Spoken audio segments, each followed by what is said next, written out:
What's going on, guys? Welcome back to the channel. My name is Jaden, and it is a good time, bro. It's a good time in the year. I'm excited because we are less than 30 days away from the NBA season. In order to get ready for the NBA season, I've been creating a series of videos where we go through each of the 30 NBA teams. We just kind of look at, hey, what should we look out for? What can we expect? I already have done Atlanta Hawks and I've done the Boston Celtics. You can check out those videos in the channel. Today, we are going to be going over three teams. We're going over the Brooklyn Nets, the Charlotte Hornets, and the Chicago Bulls. The reason why I grouped this one together, like sometimes I'm going to group, sometimes I'm going to go separate. The reason I grouped these teams together, no disrespect to y'all fans of the Nets and the Hornets and the Bulls, if there are any Hornets or Nets fans watching this. But there's not a lot surrounding these three teams in particular. I don't think there's a lot to expect from them either this season. I think there's a few things that we should be looking for. But yeah, like overall, like I'm not expecting much from these teams this season, and that's why we group them together. So let's dive into it. First team we're going to take a look at is the Brooklyn Nets. I really don't think there's a lot here with this team. They added Michael Porter Jr., which I love me some MPJ. Bro's just a hooper. We've been getting a lot of him this offseason with podcasts and streams, and he's just been putting himself out there and talking a lot about other things. And he's an entertaining dude, man. I like MPJ. He feels like down to earth. Sometimes he just does not care, what people have to think about what he says, and I like that. In terms of like a basketball standpoint, it'll be interesting to see how he fits on this team, right? Like we've seen him with Jokic and Jamal Murray. He's never really been like that number one guy on a team. And I think he is in this scenario. Obviously there's Cam Thomas, and we'll talk about Cam Thomas in a second, but this is kind of his team. Like it's him and a bunch of young dudes, unproven dudes, rookies. This team is structured very, very weird. And it kind of leads me to like, if I have one thought about this team for this upcoming season, is like, what's the direction you're going in? And I think that that's kind of what they should focus on this year. I'm sure they're going to tank. I'm sure they're going to get a high draft pick again. But this MPJ trade, like, I don't really know what direction they want to go in. I mean, they have two guys who are kind of similar in MPJ and Cam Thomas, like guys who just go out and get buckets, not really worried about passing the rock or getting someone going. Like they can they can put up a ton of shots and go for 40. So I'm not really sure what the direction is for this team. Part of me doesn't even know if they do, but they got to take it like slow. It's been a weird road for the Brooklyn Nets from, like they a while ago, they did one of the worst trades ever and given up basically Jason Tatum and Jaylen Brown for Paul Pierce and Kevin Garnett.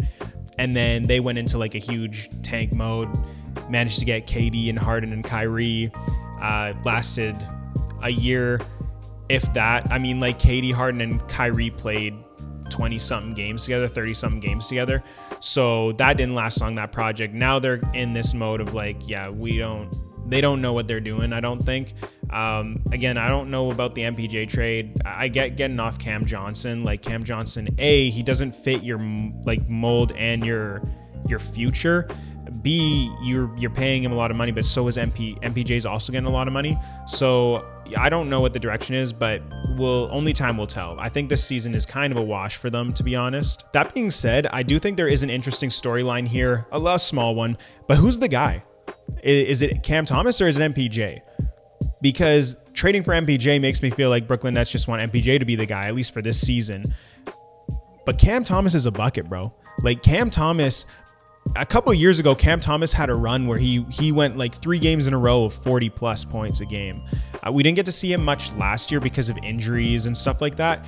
But I'm curious, like, who's the guy this year? Is it Cam Thomas or is it MPJ? All in all, like I said, I don't think there's much here with this team. I'm picturing a 15 seed, possibly a 14. Like we'll talk about the Wizards later when I get to that team.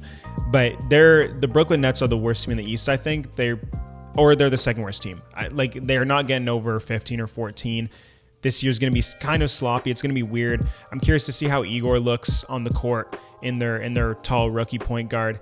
But yeah, I don't think there's much here with this Brooklyn Nets team. And yeah, sorry Nets fans, if there are any Nets fans watching this, but I think this year's a wash for y'all. Next team we're looking at is the Charlotte Hornets. This team is another bad team in the East, but I kind of like them. Like they're kind of fun to me. Obviously, they made the addition of Kon Knueppel this offseason. They also managed to scoop up Colin Sexton. I don't know if Kon Knueppel is going to start necessarily to begin the year, but I do think he will crack the starting lineup at some point. I just think that the Hornets should be focusing solely on Kon Knueppel and Lamelo Ball. Like, there's no one else on that team really to me.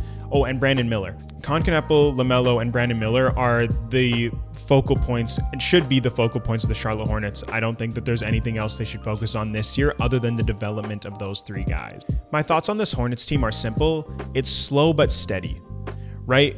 This team is gradually getting better. Their record doesn't show it. And I think part of the reason that's an issue is because of Lamelo Ball's health. And again, we'll have to see how that works out this year. I swear this guy, he'll cook. I had him in fantasy last year. He'll cook for the first couple months of the season. I mean, dropping like 30 bombs, high 3-point make games, triple doubles. And then he'll get an ankle injury, most likely, sit out a couple months. And then it's like plug and pull from the lineup for the rest of the season because the Hornets just suck. And it will be, I'm curious to see how it works out again this year, because like last year I thought LaMelo was worthy of being an all-star. Obviously wasn't an all-star.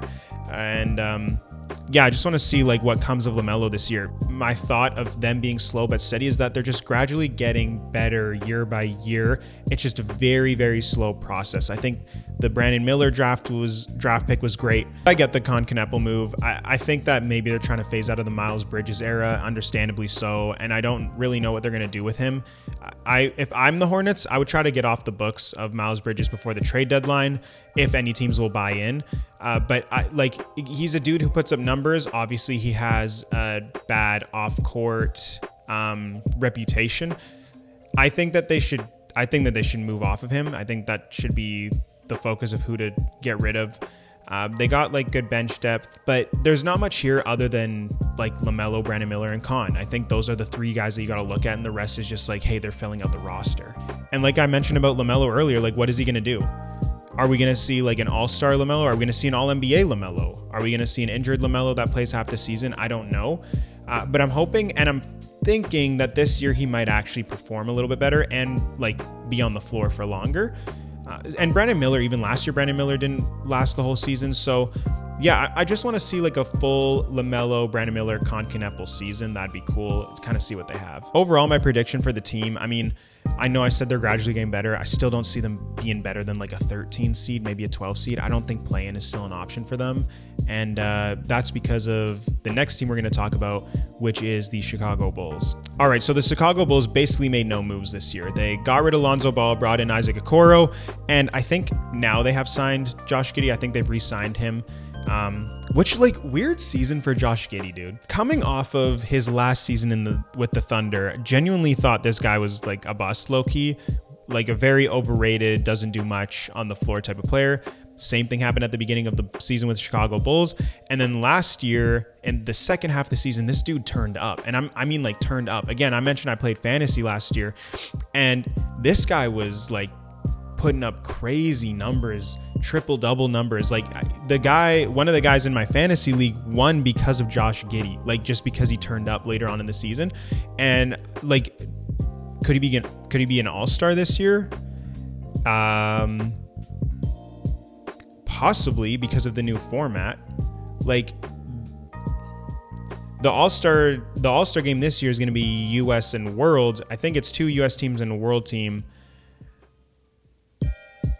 I mean, Josh Giddey being an international all-star, I don't think it's far-fetched. I really don't think it's far-fetched. My overall thoughts on the team, though, is they just aren't good enough yet because they don't have enough pieces. I think that their foundation of Giddey and Kobe White is actually a decent foundation for a backcourt in the Eastern Conference, but the surrounding pieces just, it doesn't do it for me. Like, I don't think it's enough to make a ton of noise in the East. I think it's enough to be a decent team. I think that they're better than the other 2 teams that we've talked about so far. But yeah, they're a weird team to me. Like, I think that the potential is there, but again, they just don't have enough pieces. I love the backcourt. I just don't think they have enough pieces. What to watch for this year for me is Kobe White and Josh Giddey and the backcourt of the Chicago Bulls. I like the backcourt. I also think that we should watch for a possible Vucevic trade. They have been saying this for 5 years now in a row, and it never happens. Every time they try to move him at the trade deadline, something doesn't fall through. I really think the Bulls need to get off of him. I think that Vucevic could be a good fit for a contending team that needs like a center. But yeah, I think the Bulls need to get off of Vooch, and I think that they need to bring in a younger center. I think that they need to kind of go more young focused and just restructure a lot of the pieces on the team. In terms of my predictions, I low-key think they can be a sneaky play-in team, no higher than 10, like just like that bottom play-in spot. But I see them falling around the 11 to 10 spot. Again, another kind of rough year for them, but I think that they're moving in a decent direction. They just need to make some bolder decisions, especially around some of their older dudes that it's like, just get off the books. Yeah, get them off the books. So there you have it. Those are the 3 teams we're talking about today. Stay tuned because we're going to be dropping more teams. Obviously, we're covering all 30 of them as we get closer to the NBA season. And then once we enter the NBA season, we'll be getting into a lot more NBA content. I'm excited, man. Fantasy season, I've been talking about it with my boys. So we'll be starting that up soon. And yeah, sure, it's going to be a great season. Catch you in the next one. Peace.